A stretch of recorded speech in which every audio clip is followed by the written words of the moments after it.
আজ করব মোলের লুচি। প্রথমে মোলগুলোকে ছাড়িয়ে নেব। মোলের ভিতরে একটা ফুল আছে, সেগুলোকে ছাড়িয়ে নেব। ভালো করে সবগুলো ছাড়িয়ে নেব। ছাড়া হয়ে গেছে। ভালো করে ছাড়িয়ে নিয়েছি।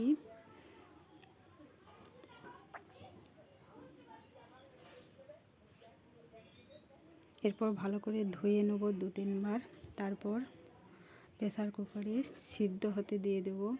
তাড়াতাড়ি হবে, তার জন্য কড়াইয়ে দিলেও হবে, প্রেসার কুকারে দিলে একটু তাড়াতাড়ি হবে। সিদ্ধ হতে দিয়ে দেব। সিদ্ধ হয়ে গেছে, এবার নামিয়ে নেব। তারপর ঠান্ডা করে নেব। তারপর বেটে নেব। শিলনোড়াতেও বাটতে পারেন, কিন্তু আমি শিলনোড়াতে বাটিনি, মিক্সচার মেশিনে বেটেছি। তারপর ও বাটাটা নুন আর চিনি দিয়ে একটু ফুটিয়ে নেব। তারপর ঠান্ডা করে আটা দিয়ে মেখে নেব। আটা দিয়ে মাখার পর লুচি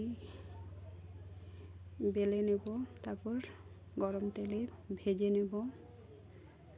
হয়ে গেল মোলের লুচি।